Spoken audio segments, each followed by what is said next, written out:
Okay, we continue. We are going to have a look of the MPI plus OpenMP mixed mode programming or mixed mode program. How this kind of program is going to work. Okay. Before we read this piece of code, we need to have a look of the math behind this piece of code. This is the piece of code, but before reading that, we need to understand the mathematics. Here, the mathematics here is that we are going to calculate the pi.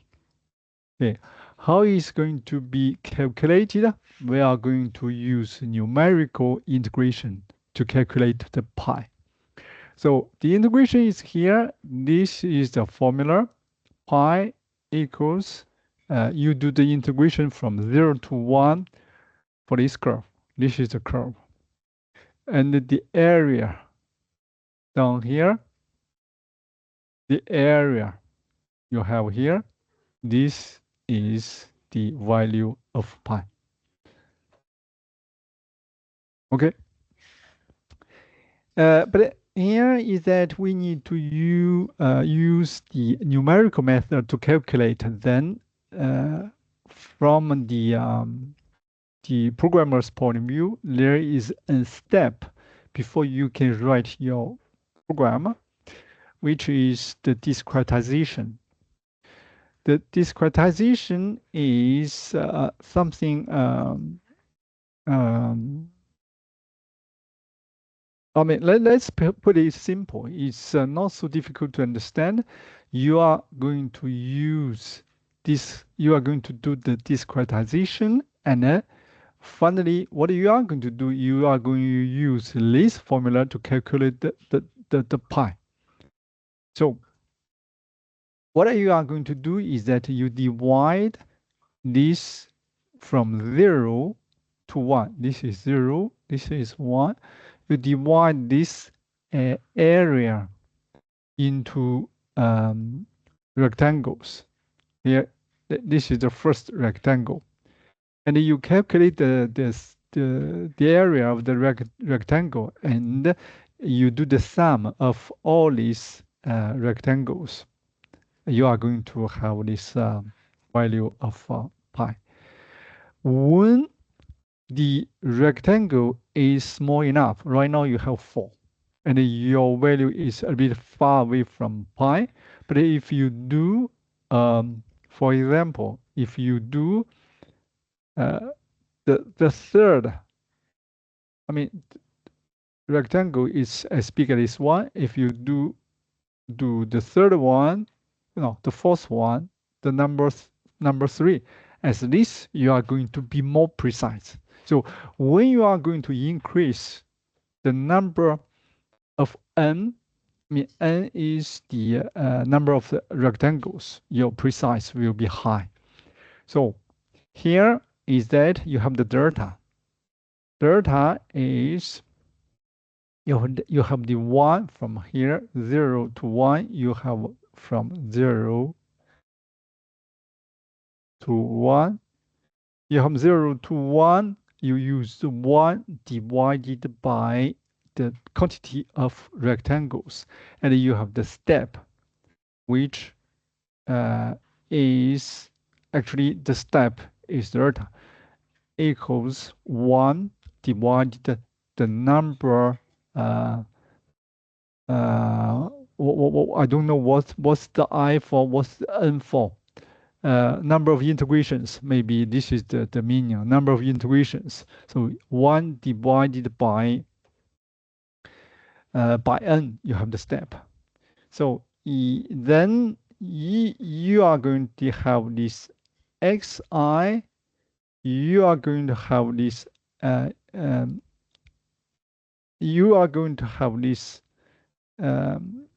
the step is here. So the x, the value of xi will be I mean, you are going to calculate, you are going to get these values. Okay, and these values, if you look at this, I mean, here, if you go down, I mean, I need to draw it nicely. If, sorry, if you search the x, you are going to have value for xy. This is the xi. Okay, the same thing for this one is the xi. Now this x1, and this is x2, and here you are going to have this x3. So you are going to have the discretization values, and then so the value will be like this: I equals 0, 1, 1, 2, 3, and then I plus 0 0.5 multiplied by the delta. Delta is the step. You put it here, and then you are going to have these values of xi, and then you are going to do the sum from 0 to n minus 1. I mean, you have you sum the area of the n rectangles, and you put the value here, and you are going to reach the pi. Sum of the rectangle areas is going to, you are going to reach the value of pi. So this is the mathematics behind this the code we are going to read. This is the mathematics. So larger n, if you have the n which is larger, you are going to have higher accuracy. You need to do parallelization because you are going to have a big loop.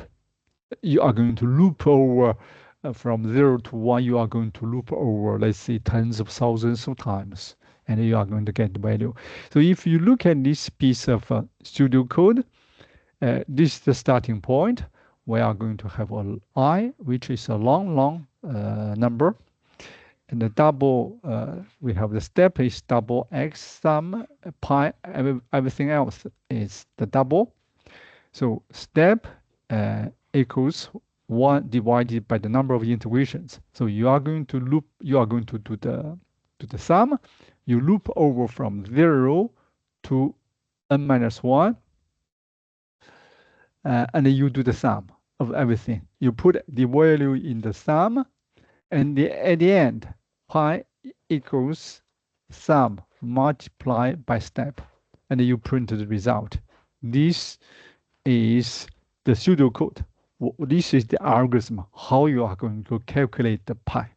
Okay, so to reach the pseudocode, and finally you write out this MPI code or OpenMP code, is whatever, you need to go through the process. The step here, the first step is the mathematics. The second step is discretization, because the computer cannot understand this kind of integration as it is. It has to be discretized for the computer to understand it. So here, this is the mathematics. Let's move on and have a look what has happened with this code. Okay, this is the code to calculate the pi. It's a piece of MPI code. So it's in C, and this is the starting point. Okay. What the code is going to do is that it's going to declare these variables. Everything has been declared here. And as I said, for the MPI function, MPI program to function, the first thing you need to call is this MPI initialization function. That means you start this MPI. Basically, what the functional call is going to do for you is going to set up this MPI communication infrastructure. And then you call these two functional calls, the same as in part 1 for the Fortran program. You need to get the number of processes in your MPI code. You need to get this process number. Actually is ID. So MPI, each MPI process has to know what's the size. That means how many MPI processes are working together.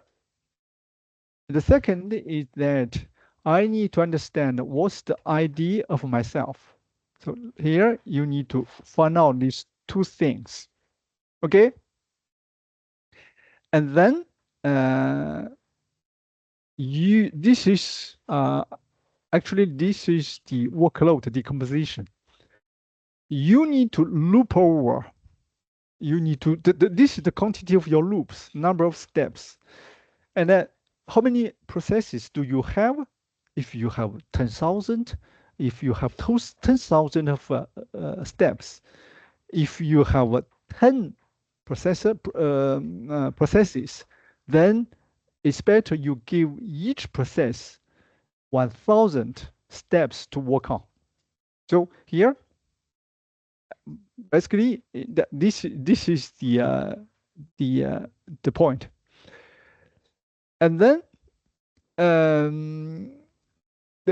this is the work decomposition in the MPI level. Okay, so we do this calculation, number of processes, number of steps, and we are going to know each process, how many steps they are going to work on. So here is that, and this is number of integrations, and a number of integrations for each MPI. How many number of integrations for each MPI, and what's the length of the step you are going to work out the workload for rank 0 for one MPI process. Okay, and the second one is going to the second process, MPI process, is going to have the same workload, which is again n bin multiplied by steps. Okay, this is the second one. And then how many processes do you have? And then you multiply the quantity of MPI processes. You are going to reach 1, and this total value is 1. Okay, for this particular for this drawing here, what you have actually is the drawing. What you have is you have 2 MPI processes, because you have rank 0 and you have rank 1. Okay, so now it's clear. I have 2 MPI processes, and each one is going to work on its own value. Okay, that's fine. So this piece of code will be executed by 2 MPI processes running on 2 nodes. So rank 0, node 0, and rank 1 on node 1. This is the setup. Okay, fine. And then we have 2 MPI processes, and we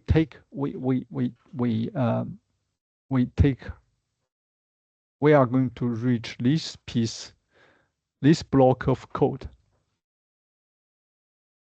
Okay, this block of code, and you are going to say that we have got a parallel region. This is parallel. This is the parallel region. It's declaring that here you are going to reach a parallel region, and you are going to, each thread is going to have a thread ID. TID means thread ID. Each thread is going to have its thread ID as a private data.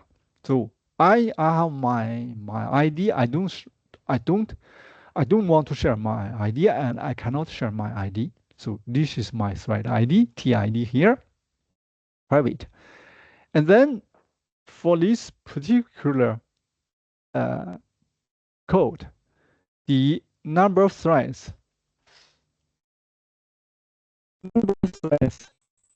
has been set.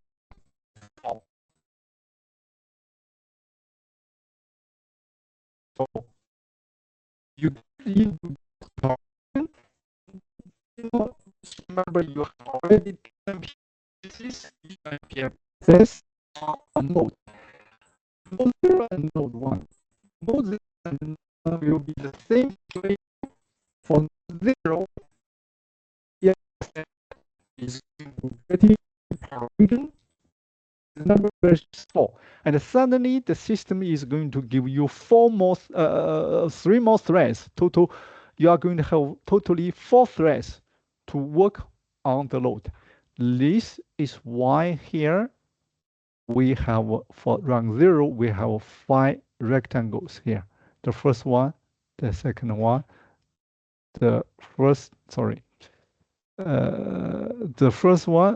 the second one, the third one, the fourth. So you have these 4 rectangles. And then you are going to have 4 threads to calculate this area. So TID is private, and this is private. Everything in the power region is private. So the MPI process 0 is going to have 4 MPI process 0 running on node 0. At the beginning, it has only 1 thread. Getting into the power region is going to have 3 more. It's going to have 4 threads running this piece of code in the power region together. And the same story will happen with node 1. There are another 4 threads working there, running, executing the same block of codes in the power region. So then each thread, they are going to have a private X, private TID, and this is the number of threads. The thread, they want to find out how many threads are working together, and for each node, the answer will be 4, because as we are going to follow this drawing here, right hand side. And my TID, I need to get my TID, get my ID. This is the function to get the ID, and I'm going to get my ID. Okay. And then each thread, I mean, right now, you know, the 4 threads the 4 threads are going to share this workload, and being a number of integrations multiplied by the step. This is the total workload for an MPI thread. Okay, no, for an MPI process. And then this MPI process running on a node, this workload for this MPI process will be shared by 4 OpenMP threads. How the 4 OpenMP threads are going to share the workload? And this is the way for them to share the workload. So they are going to use the formula here to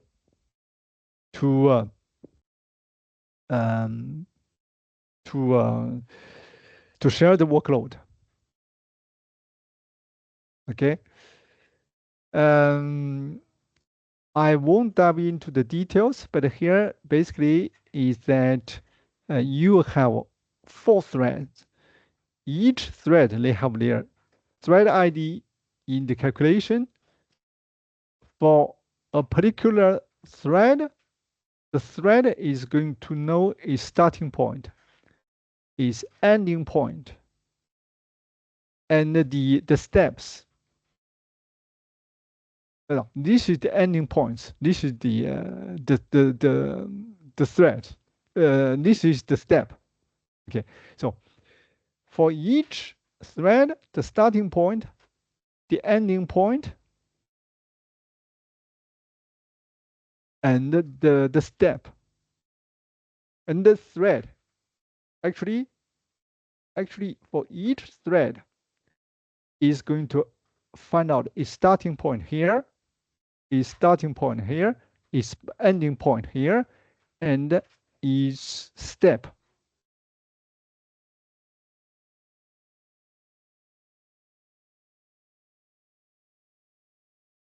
Okay, so here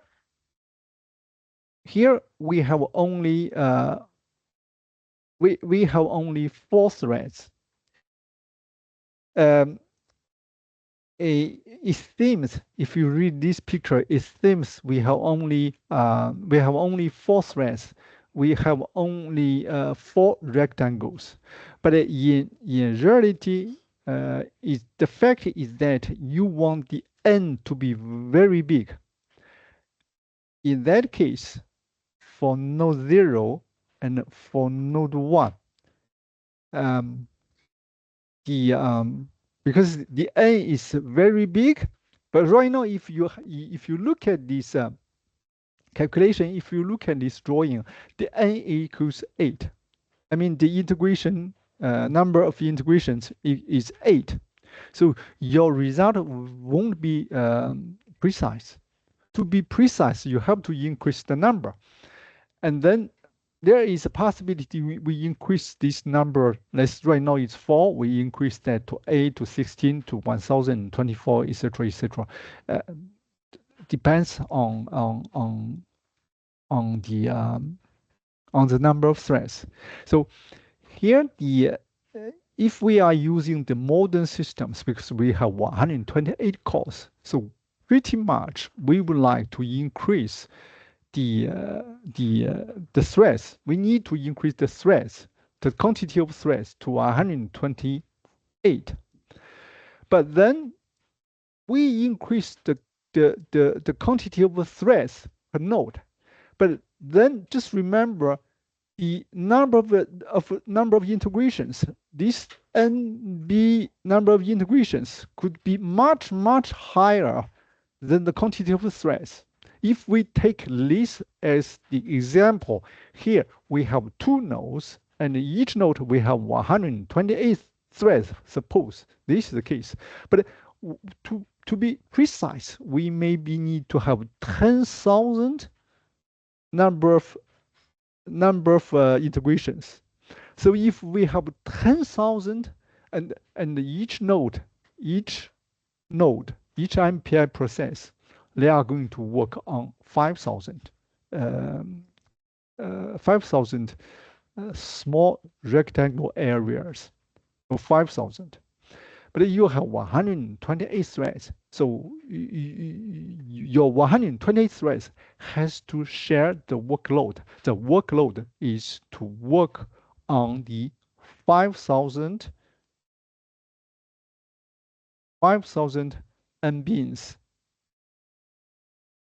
for each MPI process. You have 5,000 for node 0, you have another 5,000 for node 1. Totally, you are going to have 10,000 number of number of integrations.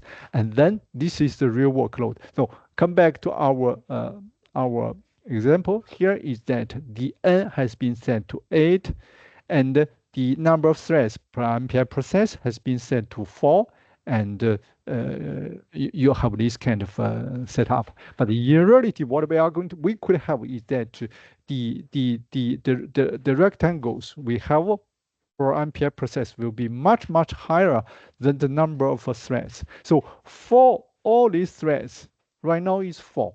Right now is 4. It could be 128. For 4 threads, or for 124 threads, to share the 5,000 number of integrations, there must be a way to share the workload, and this is the way to share the workload. So So each thread is going to work on its workload, starting point, end point, and the step, and each iteration means a rectangle. And for this thread is going to sum up, and it is going to sum up its result in this sum, in this in this in this variable. You have a sum.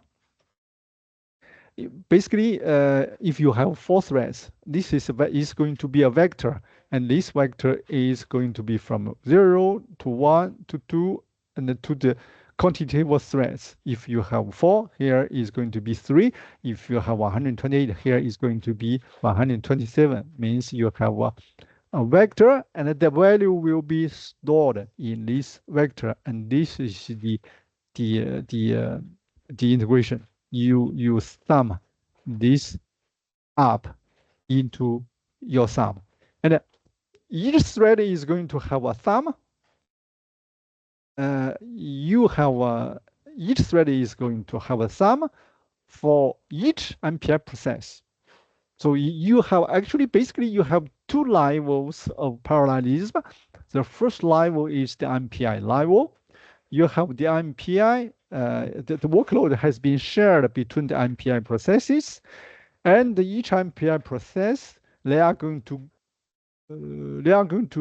be joined by, the system is going to fork a lot of threads to help the MPI process. And then these threads, they are going to share the workload. So the second level of parallelism is within the node. The first level is into the node. The second level is intra the node. So, and this for loop is to do that, to do the integration, and these formulas in this for loop, in these loop conditions, is to share the workload. Okay, fine. That's done. After that has been done, what we are going to have? We are going to have vectors for right now. After this has been done, the threads will be terminated. And again, back here, starting from here downwards, you are going to again have only one thread per node. The thread is the MPI process. Starting here, you are going to have only one MPI process per node to continue. What they are going to do is that right now they know they have a vector which is the sum TID, and they need to sum it up to get the psum for the MPI process. MPI process, it has asked a lots of threads to help it, and each thread has helped this MPI process to work out a part of the results, and they have stored the results in this vector. Right now, they need to get this psum. So this is what they need to do. This is what they need to do. They need to do a for loop over with the TIDs, the number of threads per node, per MPI process per node. You loop over the number of threads, and you do the sum, multiply by the step, you put the result in sum. Sum by each MPI process. Each MPI process is going to do the same thing. They are going to sum over the threads that have helped each MPI process. Okay, the OpenMP level of parallelism has been done. The result is in sum. Right now, we know we have at least 2 nodes. For our example, we have 2 nodes. Our final result will be the sum of the 2 psums holded by the 2 nodes. What we are going to do, if you remember in part 1, what we have discussed is that we need to do communication, MPI communication, to get this final p-sum. And here, this functional call is MPI reduce. We are going to reduce the p-sum from all the MPI processes. For this particular case, we have 2 MPI processes, but it could be more. We are going to do MPI reduce, and the data type is double. We are going to do addition of the p-sums. Okay, and we have done this. We do the p-sum. The result will be put in pi. Okay, so after you have called this function, the threads, all the MPI processes are going to put their p-sum into this pi. So pi is going to be an accumulation of all these p-sum from each MPI process. Okay, right now we know where is the pi. Pi is stored with the pi. So we need to output this result is my ID equals 0 in my process 0. What I'm going to do, I'm going to print the pi onto the screen. As we can, we don't need to use MPI anymore. We need to call it MPI function to terminate this communication instruction. It should be it's going to be, and the program will be terminated. The execution of the program will be terminated. So we have a look at this drawing again. Here, the example is that we have 2 nodes, and each node has 4 cores, suppose. And then the first level of parallelism is that I split the workload into 2 halves, and each node is going to have a half. And then each node is going to split the workload into 4 parts, and 4 threads will be there to help each node. And at the end, you have to sum up at the OpenMP level and then at the MPI level to get your final results. So this is how this piece of code will be executed on a system. On a system, let's see, with 2 nodes or with multiple nodes. Now, the example here on the drawing is with 2 nodes, but basically this piece of code should be able to be executed on arbitrary number of nodes, arbitrary number of threads, cores. This is how this piece of code is going to work. Okay. There are some drawings that's going to help us to understand. Let's move on. Okay. So what do we have? What we have had is that we have MPIOpenMP mixed mode programming, or it's called MPI plus OpenMP hybrid programming. Okay. And for our particular example, we have 2 MPI processes with ID as 0 and 1 running on 2 nodes. When each of the above process enters a parallel region, is going to fork multiple threads to share the workload. Okay, so at the beginning, you decided to run your workload on 2 nodes. So you have rank 0 and rank 1, MPI process 0 and 1. That's running on 2 nodes. And then you are going to get into the parallel region. You are rank 0, you are thread 0, master thread. And then you get into this parallel region because you have multiple cores. So you are going to fork multiple threads to help this MPI process 0 to share the workload. So this is the parallel region. And then the parallel region will be executed and terminated. And then the threads will be killed. And then if you have another parallel region, you are going to start that again and then till the end. So when each of the above processes leaves the parallel region, the created threads are going to join the master threads and terminate it. So this has been shown by this picture. You can match this picture with this drawing here. It's going to be easy to understand. Okay, so there is another way to show the mixed mode programming, the two levels of parallelism. So you have rank 0, you have rank 1. This is one node.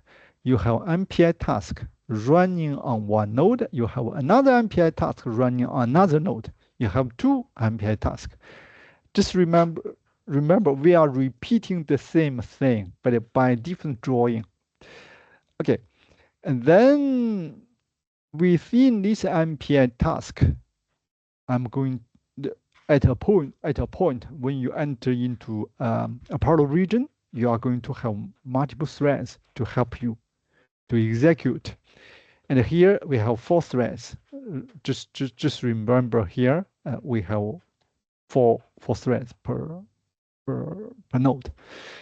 Okay, and when the two nodes need to communicate, the MPI process need to communicate, they are going to do the message passing. So this is OpenMP plus MPI mixed mode programming. There are communications. There is one explicit communication, which is the MPI message passing, because really the rank 0 need to send the data to rank 1, and rank 1 need to receive the data. This is the explicit communication. Within these 4 threads, we have 1, 2, 3. Within these 4 threads, there are the implicit communication. So this is another way to draw the to show you the parallelism. And the last one, there is another one. Okay, now we have the possibility. Now here, this is the network. You have 1, 2, 3, 4 nodes. Right-hand side and left-hand side, you have two drawings. It's showing it's right-hand side and left-hand side. They are not interconnected. Here is showing, here you have a node. This is 1, 2, 3, 4, 4 nodes. If you are not doing MPI plus OpenMP mixed mode programming, what you are going to do is that you are going to run MPI processes 0, 1, 2, 3, 0, 1, 2, 3, the same thing, 0, 1, 2, 3. You are going to have 16 MPI processes to share your workload. If you decide to do mixed mode, what you are going to do is that you are going to run 4 MPI processes. This is, oh, sorry, I made a mistake here. Because the MPI processes is going to be, they are going to have a different ID, so we cannot have 2 with the same. This is not possible. What we are going to have is this. So it's going to be 4, 5, 6, 7, and it's 15, 14, and 13, and 12. Okay. And then you can also decide to run 4 MPI processes on on each node. So 1, 2, 3. P stands for MPI processes. Okay, and then here the MPI processes, you have 16. They need to communicate each other, and to communicate each other, they need to send the message. So the message will be sent from a process to the network and to another one, to another process. For example, this is explicit communication. And the same thing is going to happen here. You have from process 0 to process 1, you have this kind of message passing. And then at some point, you enter into a parallel region. What you are going to do is that you are going to create threads. Here you have already thread 0. Thread 0 is process 0. And then you are going to have 1, 2, 3. And the same is going to happen with the second one, because the thread is within a node, is kind of an internode ID. So the ID will be repeated 2, 3, thread 0, thread 1, thread 2, thread 3. So this is the way to run the right hand side is the way to run this mixed mode program, and the left hand side is to run a pure MPI program. Okay, this is the MPI plus OpenMP mixed mode programming, and how this kind of mixed mode program they are going to be executed on a system. We have tried to understand this one by going through a piece of code. I hope I have made it clear, and we stop for now for a moment. We have another 2 topics to cover, and then we are going to pass to another section. So just have a rest, and I need to stop the registration.